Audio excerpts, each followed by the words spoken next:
فَصَبْرٌ جَمِيلٌ. There is nothing more beautiful than beautiful patience. It's inspiring to us when we can see it in others, and it's even more endearing to Allah subhanahu wa ta'ala, who sees us for what we actually are and who knows what we're actually going through. And there could be someone with an obvious hardship walking around, and people naturally feel sorry for them because they can observe their pain. And then you have those that show signs that they're hurting in ways that are harder to see, but an observant eye can see them. And then you have those that seem to be living the life, but they have no sense of purpose, no sense of contentment. So it's all superficial. And some of the most tortured souls move around in this world in the most pristine disguises. And some of the most content people are often in the most distressing outward appearance. And for those people, you marvel sometimes at their sabr, at their patience. You look at them, and wallahi, you're like, how is it that these people are going through so much, but they're so content? And it's actually a miracle in and of itself. And that's why the Prophet ﷺ said, it's ajab, it's a wonder that some people have patience in that regard.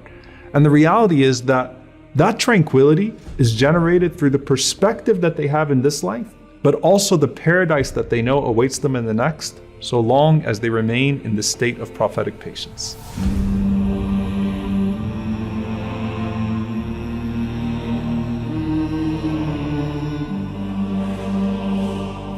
Allah subhanahu wa ta'ala says, مَنْ عَمِلَ صَالِحًا مِنْ ذَكَرٍ أَوْ أُنْثَى وَهُوَ مُؤْمِنٌ فَلَنُحْيِيَنَّهُ حَيَاةً طَيِّبَةً وَلَنَجْزِيَنَّهُمْ أَجْرَهُم بِأَحْسَنِ مَا كَانُوا يَعْمَلُونَ. Allah says that whoever does good from the believing men or the believing women, then we will certainly give them a good life.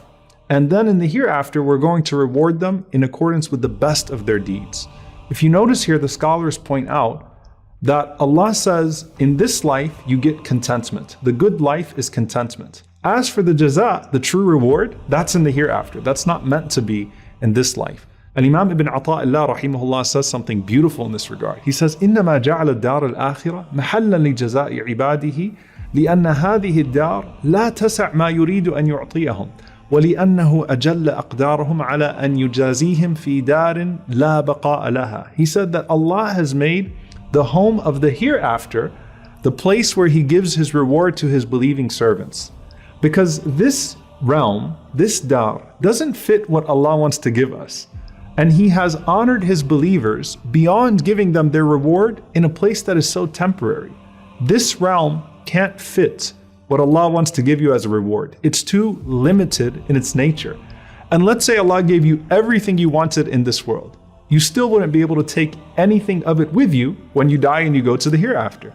So when it comes to unanswered du'as, these are things that you've been putting forward and you have been waiting to see come to reality in the hereafter. When it comes to trials, these are things you are bearing with patience, knowing that Allah has put you on a plan for your ultimate success. There are several ways that we understand these trials in this regard. Number one, we're taught that Allah hastens the trials of this world so that you don't have trials in the next. The Prophet ﷺ said, إِذَا أَرَادَ اللَّهُ بِعَبْدِهِ الْخَيْرِ عَجَّلَ لَهُ الْعُقُوبَةَ فِي الدُّنْيَا. The Prophet ﷺ said that if Allah wants good for His servant, then He hastens his hardship in this world so that there is no hardship left in the hereafter. So that's one. The hardships of this world eliminate the hardship of the hereafter. Number two, Allah wipes out every single sin so that you meet Him sinless on the Day of Judgment. The Prophet ﷺ said, مَا يَزَالُ الْبَلَاءُ بِالْمُؤْمِنِ وَالْمُؤْمِنَةِ فِي نَفْسِهِ وَوَلَدِهِ وَمَالِهِ حَتَّى يَلْقَى اللَّهَ وَمَا عَلَيْهِ خَطِيئَةٌ. That the believing men and women will continue to be put through tests and trials with their selves, with their families, with their wealth, with everything that they have, until they meet Allah subhanahu wa ta'ala and they don't have a single sin on them. So Allah Azza wa Jal expiates those sins from you. So the hardships remove hardship. The hardships remove sins, which cause hardship in the hereafter. But then there's a third thing we learn from our Prophet sallallahu alaihi wasallam, that Allah uses those trials to elevate you to a position that you otherwise were not going to be able to reach. The Prophet sallallahu alaihi wasallam said, "Inna rajula لا يكون له المنزلة عند الله," that a person has a station with Allah subhanahu wa ta'ala. فَمَا يَبْلِغُهَا بِعَمَلٍ, but he doesn't reach that station by his deeds. فَلَا يَزَالُ اللَّهُ يَبْتَلِيهِ بِمَا يَكْرَهُ حَتَّى يُبَلِّغَهُ إِيَّاهَا. So Allah continues to test that person until Allah subhanahu wa ta'ala delivers them to that station that He has intended for them. So hardships expiate hardships. Hardships expiate sins that cause hardship in the hereafter. And hardships can deliver you to a position with Allah subhanahu wa ta'ala that deeds really can't. And there's this scene of people on the Day of Judgment looking at another group of people. And the Prophet ﷺ said on the Day of Judgment, حين يعطى أهل البلاء الثواب. When أهل البلاء are people who have suffered major hardships. When Allah is giving them their reward, you have this other group of people that are known as Ahlul Afiyah, people that were generally spared. And they would wish, as they're seeing Allah comfort these people and reward these people and elevate these people, that they could come back to this life and their skins could be cut to pieces with scissors. Why? Because they see the way that Allah subhanahu wa ta'ala treats these people that lived hard lives. Someone might say, but what about all the memories and the trauma from before? Right? Like the reward is nice now. What about all the pain I suffered in this dunya? The Prophet ﷺ said on the Day of Judgment, يُؤْتَى بِأَشَدِّ الْمُؤْمِنِينَ طُرًّا وَبَلَاءً.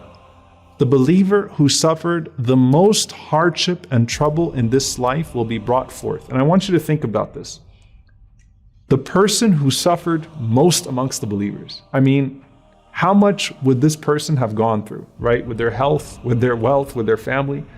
The person who had the most unimaginably difficult life is brought forth from amongst the believers. And Allah subhanahu wa ta'ala says, dip him once in Jannah. Just one dip in paradise. And after he is dipped in paradise, he's asked, هل رأيت بلاء قط؟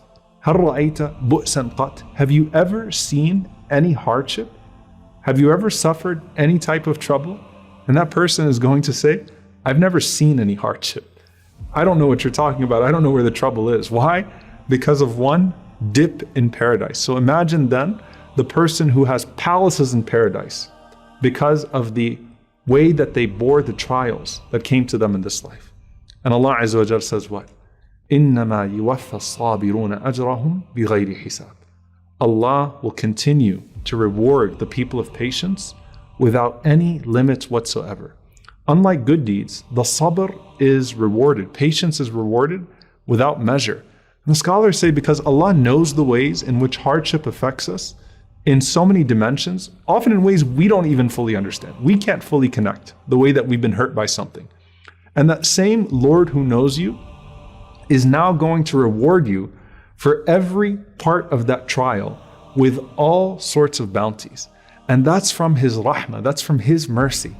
And on the Day of Judgment, you're experiencing that mercy so much more. Salman al-Farisi radiallahu ta'ala anhu, he said that the Prophet sallallahu alaihi wasallam said that verily on the day that Allah subhanahu wa ta'ala created the heavens and the earth, He created 100 portions of rahmah, 100 portions of mercy. Each part of that 100 portion can fill what is between the heavens and the earth. And Allah subhanahu wa ta'ala gave one portion of that mercy to this earth. From that one portion of Allah's rahmah here, a mother has compassion for her child. Animals and birds have compassion for each other. But on the Day of Judgment, the Prophet ﷺ said, Allah is going to perfect His rahmah, meaning the other 99 portions of mercy. Allah Azza wa Jal has chosen to leave that for the Day of Judgment. Think of how Allah consoles the grieving one then. Think of the most merciful mother you've ever seen and her comforting her child. That is just a tiny bit of one of those portions of mercy. And now Allah, with 99% of that mercy, 99 portions on that Day of Judgment, is comforting those who went through hardship in this life. And that's when that mercy is going to be most rewarding. And you know what? That mercy is most needed not in regards to the hardships that we suffered in this life, but the possible consequences of the sins that we have carried with us into the hereafter.